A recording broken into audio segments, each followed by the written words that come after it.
Şehmus Anuş Tekin 45 salî, Tahsin Dere 45 salî, Salih Lale 52 salî, Mehmet Şirin Yalçıner 5 salî. Em qala çi dikin? Em qala çar kesên ku li kulpa Amedê dema pir çê dikirin, di dema kar de mirine. Pir çê dikirin, di dema kar de çar insanan canê Xwedayê vê hefteyê. Tenê ewin na li Silopê Cemal Cengî li benzînxaneyekî dixebitî, dema ew mazotê ku anîbûn ji tankê dadaxistin, wê çaxê miriye. Çima benê ku pê dadaxistin ew tankêr qetiyaye, binî demaye û miriye.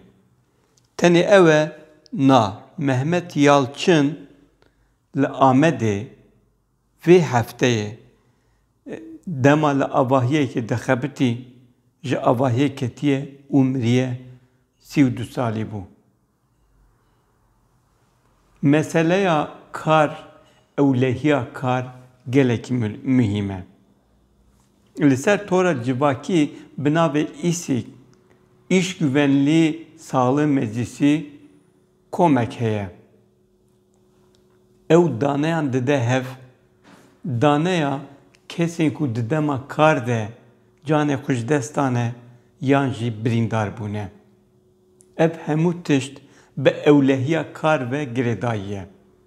Li gorî vê îsîgê, îsal 77 zarok heta anha 77 zarok, yani yên temen 1018 re di dema kar de bawayekî mirine. Hema bêje her roj agahiyên mirina însanan bi vî awayî di dema kar de ev sazî yan jî ev kes belav dikin. Tenê vê hefteyê li Amedê çend kes mirine, me navê wan jimartim. Ewlehiya kar li Tirkiye zagon heye, İş Güvenliği Sağlığı, yani tendurustî û ewlehiya kar. Erê beşek wisa heye, lê çi qas li gorî vê beşê tev digerin, yan jî di dema kar de ha cihê avahî, han cihêkî din, çi qas li gorî wan pîvanan tev digerin, ji nûçeyan em dikarin encamek jê derxin.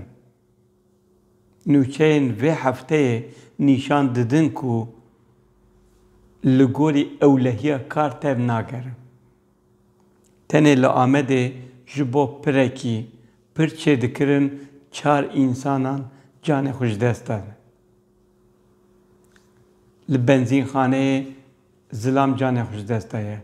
Li nava Amedê ji avahiyê ketiye û canê xwe ji dest daye. Em qala bajarên din ên Kurdan yan jî bajarên din ên Tirkiye nakin. Em dema qal bikin her roj bi dehan însan canê xwe ji dest didin di dema kar de û ev tenê wekî nûçeyekî piçûk derbas dibe û xilas dibe. Lê can dimirin. Ji ber çi? Ji ber ku ewlehî baş nayê girtin. Mesela li avahiyekî çima însanekî bikeve û bimre, dema dixebite. İhmal heye ku dikeve û dimre. İhmal tune be wê çawa be. Mixabin her roj agahiyên wisa têne berdestê me, vîdeo îro jî ji ber vê êşeyê em dikişînin. Em hêvî bikin hê zêdetir wê li ser meseleya ewlehî û tendurustiya kar bê sekinîn. Belkî em carek din nûçeya însanê ku dema piran çê dikin dimirin çê nekin. Hêvî ew e. Vîdeo jî ji bo vê yekê ye. İnsan ji bo ku debara xwe bikin kar dikin, ne ji bo ku bimrin. بلا انسان تنه ji bo debarê kar bikin, ne ji bo mirinê.